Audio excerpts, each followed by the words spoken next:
Tristan Tzara, depuis près d'un demi-siècle, votre nom et vos activités sont célèbres parmi tous les gens qui s'intéressent à la pensée et à l'art non conformiste.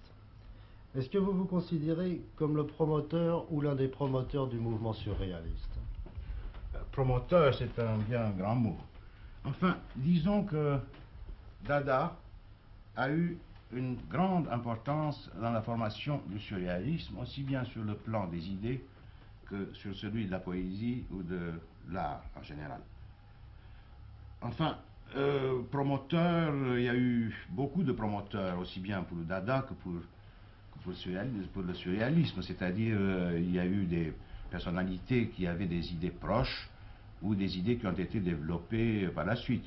Parlons d'Apollinaire, parlons de Picasso, pour aller encore en arrière, parlons de Jarry, de Saint-Paul Roux, de Lautréamont. Enfin, vous voyez très bien ce qui étaient les précurseurs du dadaïsme et du surréalisme en même temps. Vous pouvez nous dire ce qu'était le dadaïsme ou le mouvement Dada? Coupé. En français, 3/5.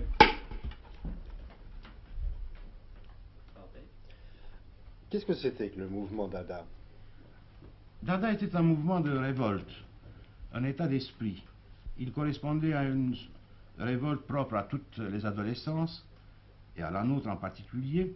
Oui, mais c'était une adolescence née de la guerre, c'était tout de suite après la guerre de 14. C'était pendant la guerre de Même 14. Dada est né en Suisse en 1916. Personnellement, je n'avais que 20 ans.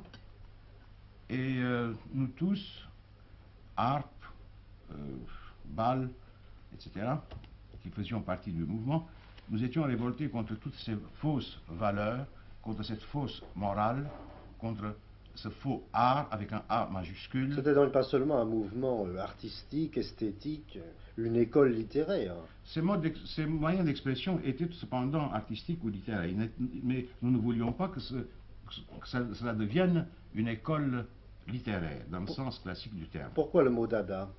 Dada a été choisi au hasard dans un dictionnaire pour que justement il ne signifie rien et qu'il ne nous engage à aucun dogmatisme. C'était pour manifester un mépris du langage conventionnel?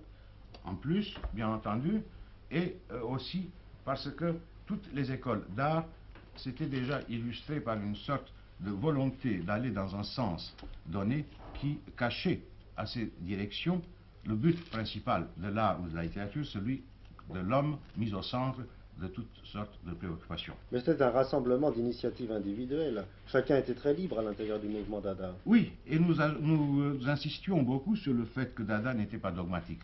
Il n'y avait en commun, entre vous, qu'un grand sentiment de révolte. Exactement.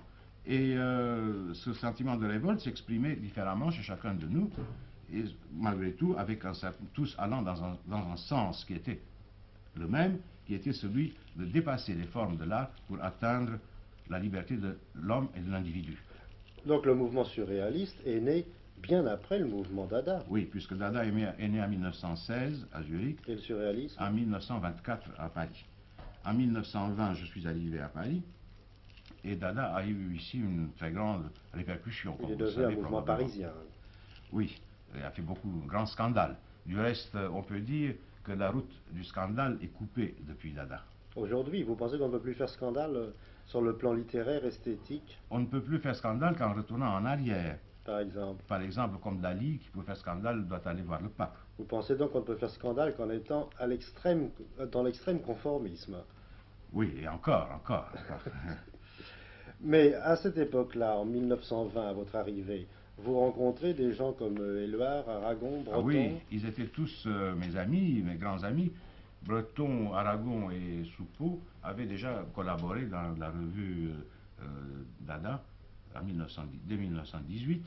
Et à ce moment-là, alors ils sont tous dans le mouvement Dada? Ah oui, ainsi que Picabia, Ribon d'Essaigne et quelques autres. Alors ensuite se crée le mouvement surréaliste avec quelques-uns de vos amis?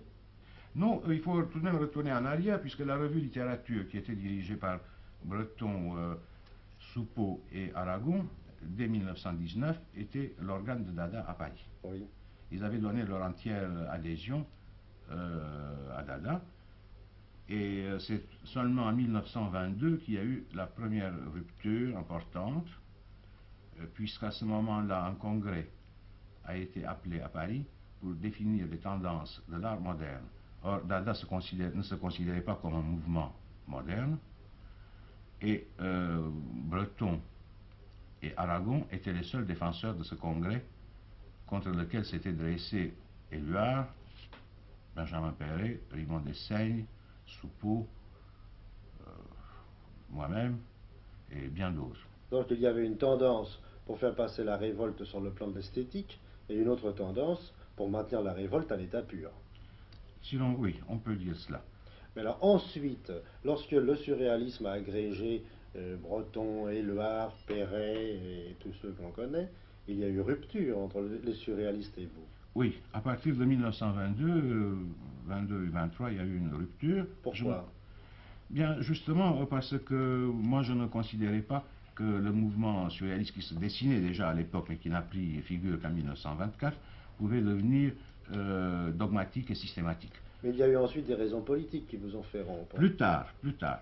Mais à l'époque, on peut parler d'une sorte de systématisation de Dada. Pourquoi aujourd'hui les surréalistes, ou ce qu'il en reste, vous haïssent-ils?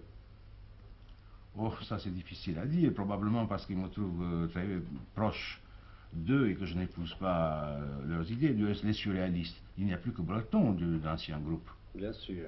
Les autres, les jeunes, je ne les connais pas et je ne connais pas leur activité, je ne saurais pas dire...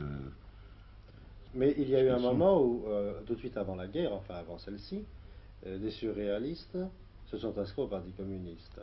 Oui, moi, j'ai redonné mon adhésion au groupe surréaliste tout en gardant ma liberté d'action en 1929. J'y suis resté jusqu'à 1935, quand je suis parti de mon propre gré, pour des raisons qui sont d'ordre politique, si vous voulez. Nous avons quitté, Crevel et moi, le groupe surréaliste pour des raisons qui sont trop difficiles à vous expliquer ici. Mais il n'y a pas de doute que l'incidence politique a beaucoup joué. C'était l'époque où on a fondé l'AEAR, l'Association des artistes et écrivains révolutionnaires, et il faut dire que ça a été une époque extrêmement vivante, très mouvementée, car pour la première fois, des écrivains et des artistes se sont intéressés, sont occupés à fond des problèmes politiques et des problèmes d'actualité. Oui, c'était déjà l'engagement. C'était l'engagement, oui, nettement défini. Et vous, vous êtes resté dans cet engagement? Je suis resté après la guerre d'Espagne, qui m'a beaucoup décidé dans ce sens, et par mon activité pendant la résistance. Est-ce que vous croyez qu'aujourd'hui le surréalisme est dépassé? Je ne sais pas s'il est dépassé, mais il est en tout cas inactuel. Pourquoi? Vous croyez qu'il n'est pas adapté aux conditions de la vie contemporaine, aux conditions sociales, politiques, morales, philosophiques, scientifiques? Le surréalisme a répondu à une nécessité réelle de cet ordre-là jusqu'au début de la guerre, si l'on veut. Mais les conditions ont tellement changé, le monde a changé et les surréalistes n'ont pas changé. Alors, moi je crois que les groupements sont toujours fonction des mouvements historiques et sociaux. Que l'influence du surréalisme soit encore vivante, cela n'en fait aucun doute. Mais on pourrait parler aussi de l'influence encore existante du romantisme. Oui. Et pourtant, le groupe romantique, on ne peut pas en concevoir aujourd'hui la possibilité.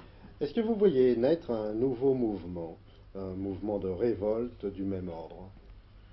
Non, je vois une très grande influence du surréalisme encore sur les poètes et les peintres d'aujourd'hui. Mais il faudrait, pour que ce mouvement naisse, que les conditions de notre vie puissent aussi changer. Or, nous sommes dans un moment d'incertitude et de gestation qui fait que tout est attente. Et j'aimerais bien qu'un mouvement de jeunes vienne qui nous renie tous en bloc, comme nous avons nous aussi renié nos prédécesseurs. Vous n'avez pas l'impression que le monde tout de même s'est ouvert, a ouvert un tas de portes sur le fantastique? Et il est assez curieux que dans ce monde plein d'ouvertures extraordinaires, ne naisse pas un mouvement philosophique, artistique ou littéraire. Oui, c'est un fait que la science a pris les devants sur les mouvements artistiques. Oui, il semble que la poésie soit réfugiée dans les mathématiques ou la physique. Hein. Oui. Mais vous ne voyez rien autour de vous, parmi les jeunes gens qui certainement vous rendent visite ou vous entourent, vous écrivent, vous ne voyez rien naître. Hein. Je vois beaucoup de talent, je vois une très grande facilité, je vois une énorme intelligence, je vois des connaissances assez considérables, mais vraiment quelque chose qui me surprenne, je n'ai pas encore, non, je n'ai pas encore vu. Et c'est ça que j'attends. Qu'on vous surprenne. Qu'on nous surprenne. Coupé.